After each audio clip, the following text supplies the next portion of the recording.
This week, it's all a bit hairy here on Subject ACT Wednesday, as I went along to the inaugural Australian Beard Day, and also sat down with a local barber to find out why more and more men are growing facial hair. You've no doubt noticed that Canberra's men have become decidedly more hairy over the last few years. The beard, in all its manly gloriousness, is definitely in vogue. The inaugural Australian Beard Day was held at King O'Malley's pub on Sunday, and as a member of the bearded fraternity, I felt it was only right that I went along and found out more. There were beards aplenty at King O'Malley's on Sunday afternoon for the inaugural Australian Beard Day, held a week before World Beard Day because it of course would have clashed with Father's Day. Participants took part in several beard competitions, including Longest Beard, Best Moustache, Best Viking Beard and the coveted Best Beard in Canberra. I asked some of the competitors about their beards and, more importantly, why they were growing them. My name's Andrew. And how long have you been growing your beard? About a year and a half now. It's impressive for a year and a half, I can say that. Why are you growing a beard? I've always had a small beard, but I thought I'd just grow it out and see where it goes, and I like the look of it, so keep it going for a while. Excellent. And no intentions of shaving it off anytime soon? Not soon, no. See how long it gets first. Yeah, g'day, I'm Chris Thompson-Lane. I've been growing a beard since I left the military about 12 months ago. Yeah. And you've clearly gone with a theme or an outfit here, and you've gone quite extreme. Can you tell me a bit about that? Yeah, I've decided to go with the Viking theme today. I'm a big fan of the series, and my gym actually had a competition yesterday, Vikings versus tradies, so it's a recycled costume. It's spectacular. You mentioned that you were in the military. Do you see a lot of people in the military and post-military growing beards? Is that a thing that military people do? Yeah, I guess unless you're Special Forces or in the Navy, you have to shave every day in the military. So when people leave, they have a tendency to stop shaving, and a beard's usually the first thing that somebody puts their mind to when they've left. So after all that structure and discipline, it's sort of a way of rebelling a bit. Yeah, a little bit. It's also just nice not to have to shave. My name's Brendan. I'm the Vice President of the CanBeards Beard and Moustache Club in Canberra, and come along for the beard competition. And how many members does the CanBeards group have? We've got about 600 likes on Facebook, but we've probably got a core of about 20 or 30 members that come along to the regular get-togethers when we have them. And have you seen an increase in the amount of men wearing sporting beards here in Canberra over the last few years? Yeah, there's definitely been an increase in bearded men. What do you attribute that to? Manliness. And how long have you been growing your beard, personally? I've been bearded since January 2013. Oh, about 3 years? Yeah, about 3 years, yeah. And why did you decide to start growing a beard? A bit of a long story, but basically broke up with my ex who hated beards and picked up the razor and went, I'm never shaving again, and haven't shaved since. So a bit of an act of rebellion in a way? A little bit, I guess, but now I'm married, and my wife says to me, if I shave, I'm getting a divorce. So it's turned 180 degrees then? Most definitely. So you've just been awarded the best beard in Canberra. How does that feel? It feels unreal. I didn't even think I'd be in the running, but yeah, I'm stoked. How long have you been growing the beard again? I've been growing it for about a year and a half now. Yeah, so. And how do your family and friends respond? How have they responded to it? Do they like it, hate it? No, they like it. I didn't think they would. They thought I'd look a bit scruffy. The wife loves it, which is good. That's the main thing. Aside from being a great opportunity for the bearded men of Canberra to show off their pride and joy, the Australian Beard Day also had a charitable cause behind it. I spoke with acting CEO of Lifeline Canberra, Pauline Thornlow, to find out more. Can you tell me what kind of an impact an event like this will have in terms of raising money for Lifeline? Well, look, the easiest way to describe it, I guess, is to talk about it in terms of the calls that we take. So we know at the moment we've raised over $6,000 from this campaign, which is absolutely sensational. And that'll mean we can take about 250 more life-saving calls, which means everything to us, because we know that if we can talk to someone when they're in that really desperate time of their lives, that we can hopefully keep them from taking their life. Going to the event yesterday, it was obvious that a lot of men in Canberra are now growing beards. But why is that? To find out more, I spoke with Tim Kinsella, barber at the Cock and Crown barbershop in Woden. I also asked him how to properly look after a beard and why the traditional barbershop has seen a revival over the last few years. Why do men grow beards? To look great, but more than anything, it's the reason I grow a beard is because I look 14. So if my wife won't kiss me if I don't have a beard. I've always had facial hair, even if it's just stubble. But the one main reason, is one, for Canberra winters, to endure them. But two, it's to look manly, And I think it's funny because it went from the hipsters sort of took over the beards, and I've always had something, and hipsters kind of eclipsed me, and I think hipsters have now moved on to something else. So now I can just go back to being a beard guy. So I think beards just make you look more manly. So can every man grow a beard? Every man can do something, but they don't always grow into full beards. They don't always turn into... And look, even I think every man looks at their beard and thinks it's not... Like, my whole thing was I thought, maybe I should cut this down. And then you'll get it. Then you'll get someone say, I love your beard. And you keep it for another week, And every man has these moments where you think your beard's not... I mean, there's some people that are gifted with amazing beards, and I don't think they have this self-doubt. But I do, and I'm sure you do, where there's moments where you're like, is it a bit thin there? Is it a bit thin there? I don't know, should I cut this? Should I not cut this? And that's just what they are. Like, it's mine. I think mine's thinner than... But people say, oh, no, your beard's great. I'm like, okay, I'll keep it then. So a slightly different question. Should every man grow a beard? Does a beard look good on every single person? Look, I'd love every person to have a beard, but the actual answer is no. Not everyone. There's some people that grow a bit of a beard and it just doesn't, it's too thin or it's too patchy and look, I'll help anyone with a beard. Like, I'll always try and sculpt a beard. And it's funny because there are beards, even if, so say the cheeks don't grow out strongly, you can grow a beard. The guys from, there's this beard that I show a lot of people, which is from, Musketeers. Like, there's the series, a recent series, and it's just sort of the chin and down, sort of just underneath, and you can have that beard. And so it's all about working with what you've got. But it's sometimes you'll grow a beard and you'll have these grand plans, and what grows out of your face isn't what you'd envisioned. It's just like, actually that's it's patchy there, or you've got a terrible mustache and that's all that grows. And then you're just like, well, I guess I'm shaving. What does it take to grow a great beard? Is it just a simple case of putting the razor down and not picking it up for a few months, or is there a bit more to that? So I actually did a blog for Her Canberra a while ago now, but it's about growing a beard. And so there's a few steps to it, but the first step is that. Get rid of the razor. Like, just stop shaving. And then you see what grows out. Like, then you see what grows, and then the next step is to go to see someone, or to even do it. Like, I always say, a lot of people go and get clippers, and I always say, don't get clippers, get scissors. Like, I can use clippers because I'm a professional, But the scissors, you can slowly just, like, you comb your beard out, and then, so it's about getting, like, seeing what it's doing and then just shaping it. But I think it's important to go and see someone and say, hey, what do I do? How do I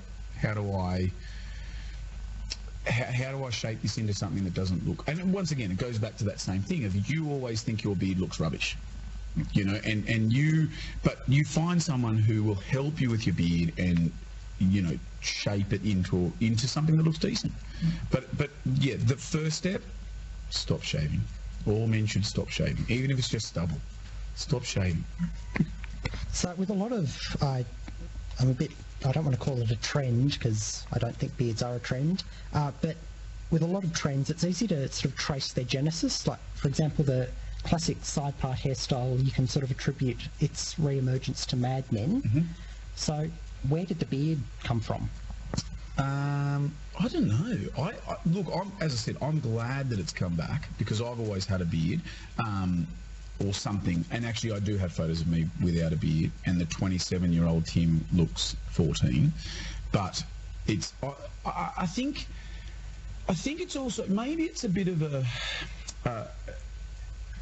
kind of a fight against this sort of, you know, the metrosexual, like the kind of, and look, I mean, I think everyone should pay attention to what they're doing with their clothes, with their whatever, but I think the whole idea of the beard was, it's like, how do I become more manly? How do I, like, what's a manly thing? Like, you know, even with the Mad Men part, it still looked very groomed. So I think if you have the beard, you're looking a little bit unkempt. It's a little bit, you know, it's kind of, you're still sharp, but you're also a little bit dangerous, you know? Yeah. It's that, yeah. So I think that's where the beards come from, is it's that kind of the manliness coming back into it, because I think there's so much in our society now where you're busy and you've got to wear a nice suit, you've got to wear a, you know, but you're like, well, how can I be a bit more animalistic? How can I be a bit more, I don't know.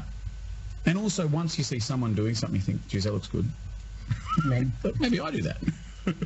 Yeah. So what are some different products and things that you can use to optimise your beard once you've grown a decent size, decent length one? So the first thing that I tell most men, and this is whether you shave or whether you have a beard, is moisture. So the first thing is so even when you shave, you might, you know, get shaving rash, and you might get whatever, you might get a beard, and then you get beard dandruff. The reason for all these things are we don't do anything. Like, we just grow something or cut it all off, and that's like, and we just don't do any moisturising. Women have like an end of night, you know, I go to bed, I put this on, I do this, I wash this off, I do blah, blah, blah. We don't do that. And so the first thing I do, and you don't need something really, really expensive, is like moisture. And it's for the skin underneath the beard. The other thing that I'd suggest is maybe like a beard, so beard balms, like, so, I mean, so I use like what's called, it's called QV cream, which that's what I always did with my beard, was like just initially, I mean, you can tell whether you got beard dandruff is because you wear a black shirt and then you just brush your beard, and if you get it. And so just QV cream just to sort of moisturise the skin underneath the beard, because the beard itself will draw moisture away from the skin, like it fights for the natural oils, the sebum, which your skin naturally produces. So if you're adding a bit of moisture into it, it means that you're getting moisture into the beard. But the other thing I do is we use a product called Mowax. We're actually currently in the midst of getting our own beard balm developed.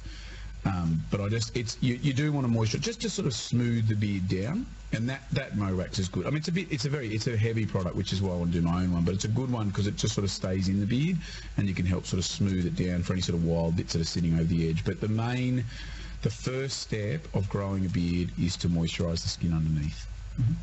On a slightly different subject, but nonetheless related, over the last few years in Canberra and around Australia and indeed the world, there's been an explosion of what you'd call the classic barbershop, much like we're sitting in at the moment. Yeah. Why do you think that is, and what is the appeal of a classic barbershop? I think the main reason is because blokes are kind of... So I think my barbershop's less classic in that I've styled my service on the female, so I was a hairdresser for 12 years now. I've been hairdressing, and I still consider myself a hairdresser and a barber, but I've styled myself so women can go in, they get looked after, they get a drink, they get they get their hair washed, they get advice, and that's what I think. Blokes are now at a point where we're like, okay, I don't just want to go in and take my chances with whoever is going to be in the chair. You know, and I think also, especially in Canberra, you know, we are very time poor. We're also very, I think Canberra, because of it being primarily public servant, everybody has lunch breaks when they have lunch breaks, which is, you know, lunchtime. Well, I have my lunch break later. But you rather than sitting and spending an hour on the barber chair, the barber couch, wondering whether you'll get a haircut. People want to book an appointment, turn up, get their haircut, go away, done. You know, and I think that's sort of something now is rather than, you know, going to these cheap whatevers, I think people are more discerning and they sort of think, well, actually, I've already seen something that, like even growing a beard. Like you think, well, I'd like advice from someone who has a beard or who cuts someone's hair who has a beard to know, hey, well, how do I do this? Because we don't, even with shaving, like my dad, beautiful bloke, but he showed me once how to shave. And he's like, this is how you shave. And then apparently, as a bloke, you're just supposed to know that's how you shave. Like, there's no other questions after that you get to ask. He's like, what do you mean? That's how you shave. Because that's how he was probably shown, you know. And I think that's the thing now is we are asking for advice. So we need a place where we feel comfortable, which is what I wanted to do here, which is why you can come in, get a beer, get looked after. Is it sort of where, like, how do I do what I want to do? You know, we've always been people who teach each other how to use a chainsaw, how to do this, how to do that, you know. But as far as fashion things, we don't know. Do I, when I'm wearing a suit, do I unbutton the bottom button? And is that different if it's a 3-button suit or if it's a 2-button suit or if it's like, who knows? We don't know. We're not like that. Women know that stuff. We don't. And I think that's why the barbershop is becoming more and more popular, is because there's guys, well, one, there's guys like myself who are like, I want to show people how to do stuff. And there's other guys who are like, how do I do stuff? So I think it's just a natural matching. Yeah, so final question. Mm-hmm. A little while ago I saw a news report, it may have even been in the New York Times, that exclaimed with a big headline, "The beard is dead." What do you think about that? So I like this, and the reason I like this is because it means that all those people who did it for a fad are going to go away.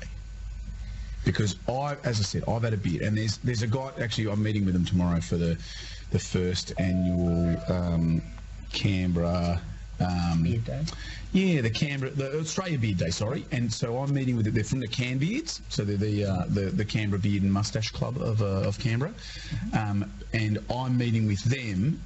We're doing the first judging, and it means that people who are genuinely interested in beards, people who are actually committed to growing beards, and they didn't just do it for a fad, are going to continue to have beards, you know. And I think that, like I said, you know, hipsters, they come, they go, they put flowers in their beard, they did like baubles, and they were funny, like that was nice. But a beard is a commitment. You've got to have it. Like a good beard is a good beard, you know. And I think the beard is not dead. There's no. Can't kill the beard. You cannot kill the beard. The beard is alive and well, and will continue to be so. You look back in. And actually, what I think needs to be the next thing, especially in Australia, I think one of the guys from CanBeards, Matt, he was telling me, he said there hasn't been a good hirsute gentleman as the Prime Minister or any area of the government in a leadership role since, I can't remember who he said the last one was, someone I don't know. And I think that that's something that needs to change. Politics. Let all your politicians get your beard sorted. Get some beards happening. I think, thinking back over my political knowledge, Billy Hughes may have had a beard, and he was as I said, I can't remember anyone in my in my. He was a fair while ago. Yeah, so. There needs to be a beard. There needs to be a beard. Bring it on. Beards for PM. Totally. Excellent. All right, Tim. Thank you for joining me. Not at all. Thank you. And just before we move on, I'd like to correct a small mistake I made right at the end of that piece. I said that it was Billy Hughes who was the last PM with a beard. Now, while Hughes did sport a moustache, it has been subsequently pointed out to me by many political pundits that Alfred Deakin and Joseph Cook, who both served after Hughes, both had significant facial hair. I apologise for this mistake. Clearly my Australian political beard knowledge isn't as good as I thought it was.